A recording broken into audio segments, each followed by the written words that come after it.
let's talk about the Mint newsroom. One major change that we've had in the last year is the launch of our new website in September, followed by this shift to what we call the integrated newsroom. Can you just talk a bit about your the sort of reasonings behind the integrated newsroom, your theories about what the shift will mean for us and why you wanted it to happen in the first place?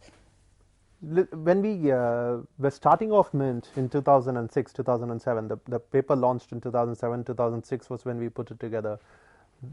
We were very clear even then that Mint would be an integrated newsroom. It's just that I think the priorities were different. When you have a small team, there are things that you can focus on, there are things that you cannot focus on, and budgets aren't infinite.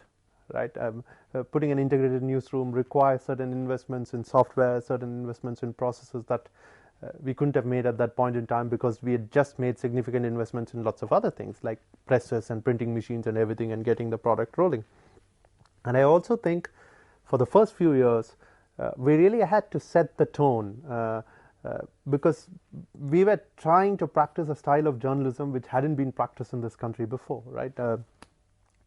Very, very ethical journalism, very, very rules-based journalism, journalism which always mentioned the other side of the story, a newspaper and a newsroom that corrected its own mistakes and kept tab of those mistakes and things like that. So it was a different brand of journalism, and a lot of people needed to be oriented in this style of journalism. The audience needed to be told what we would do, what we wouldn't do. People we covered, government departments, companies, various other entities, individuals, had to understand what we stood for, what we would do, what we wouldn't do, how we would interact with them. So all this took time. So and I think one of the things that took a back seat at that in all this was the web, and then by the time we were ready to do things online, the market had gone down. Obviously, 2007 was when we launched. So by the time we were ready to really start looking at making money from advertising, the bottom sort of fell out of the market, and it hasn't really come back still. So it took some time to make those investments. So 2012 was when those investments happened. So right from the beginning, we were very clear that it would be an integrated newsroom, that it would have an integrated copy desk, that reporters would file for the web and for print. I think what's happened is we've used the time constructively, I think, to sort of train people to get used to this change. Like the online views section is extremely popular now, and a lot of people think that we launched it in September when we went to a new website, but the fact is we launched it with the old website a year and a half back and got a lot of the columnists and everyone else, because I think you needed to sort of put the processes in place, start doing the kind of things that needed to be done, so that when you actually launch the new website and you actually have the content management system that powers the integrated newsroom in place, everyone's ready for it. Changing the behavior of reporters is a big challenge, because reporters are used to filing a story. Let's assume a big routine news development happens in the morning.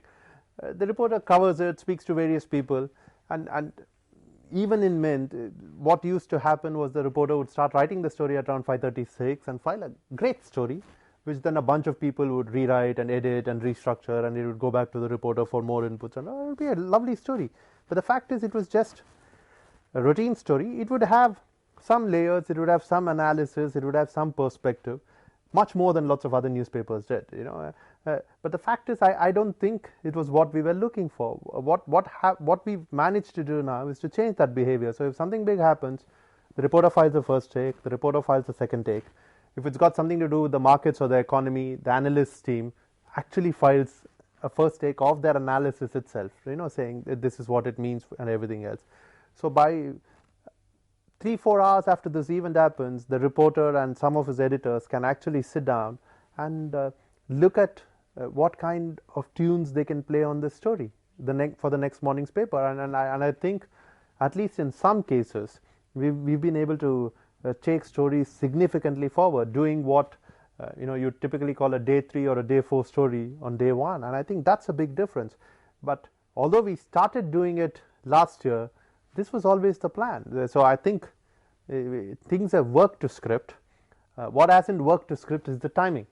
we would have loved to do this in 2009, but I think the market would have been ready for it in 2009, just as the market is ready for it in 2012. So maybe we lost some time, but things don't always work out the way you plan them.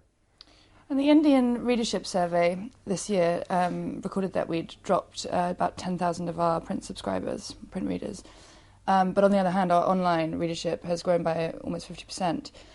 Do you think that there's an argument to be made based on those statistics that our readers are moving online, or do you think there's just a new audience which is coming to us online because of this new system that we've integrated? How can we look at those figures? I think a lot of people read Mint online, right? And a lot of our most intelligent, most serious readers, the kind of people who read a lot of things that we do, read us online. And I think at least since September, these people are doing the smart thing, because if you look at the number of stories that we do online in terms of news, it's about twice or thrice as much, sometimes even 4 times the number of news stories, and I mean news. If you look at special online only features, we do quite a few of them. And then you have the slideshows, the interactive graphics, the videos and all that. So I think you get a much broader and richer experience if you go to Live Mint, and I think a lot of our readers do that. Even before we launched the news site and even before we moved to an integrated newsroom, a lot of our readers used to read us online and not really in print.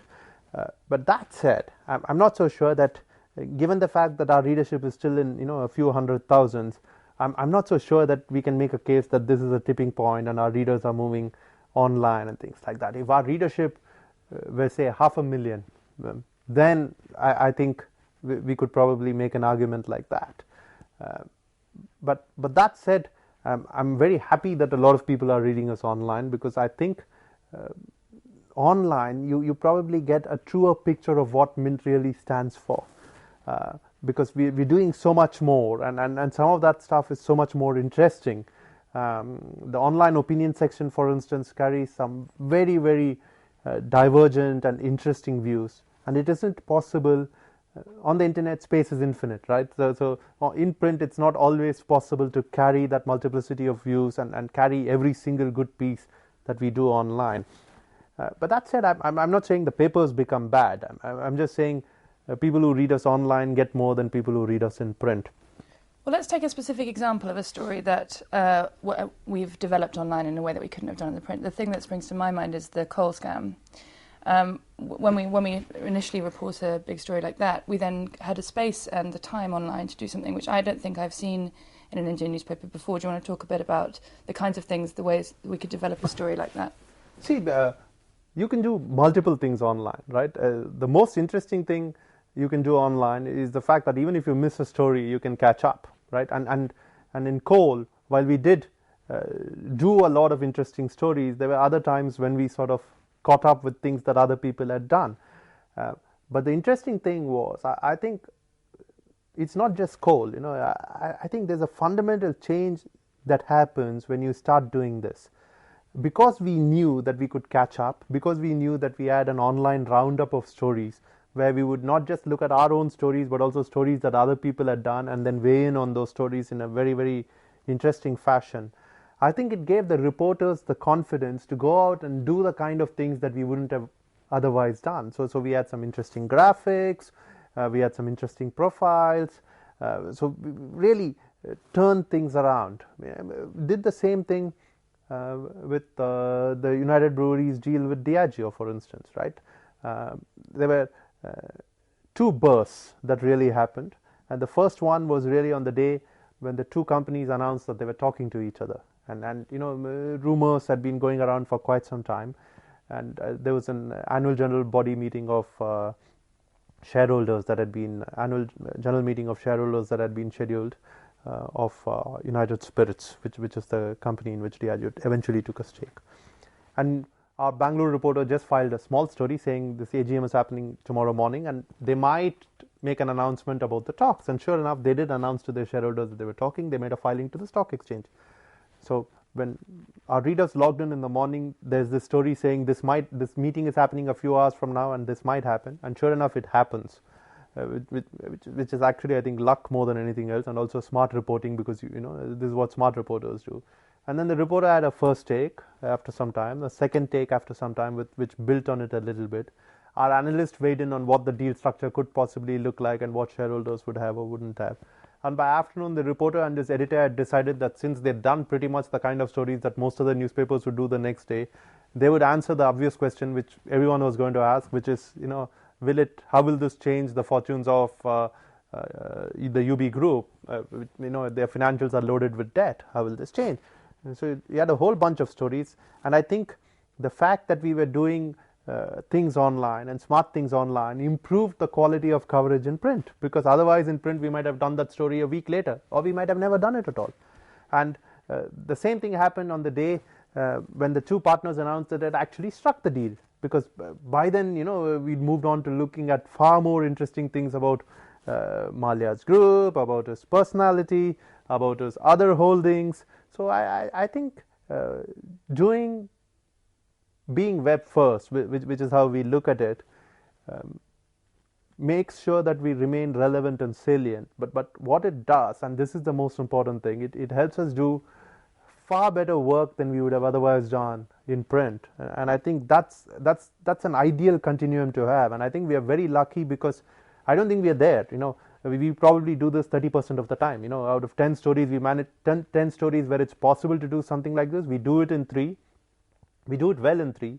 We try to do it in 3, but we fall short, and we don't do it in 4, right? So it's a 30% hit rate. So I'm not saying we are there yet, but I think we are lucky to have discovered this continuum, because I think this is probably one of the directions in which the news business will evolve.